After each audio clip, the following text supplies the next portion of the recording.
গাছের মধ্যে সাপ ঝুলতে দেখেছেন? দেখুন।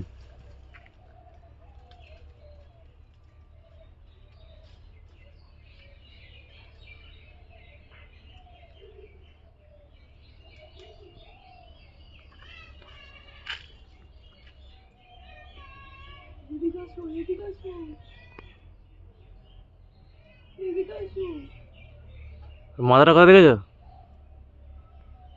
ওই দেখো মাথাটা।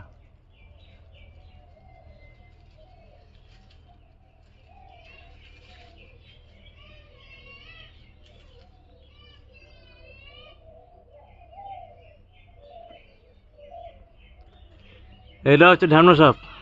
দেখুন গাইস, এত ঢ্যামনা, গাছে উঠে গেছে ইঁদুর পারতে। দেখেন।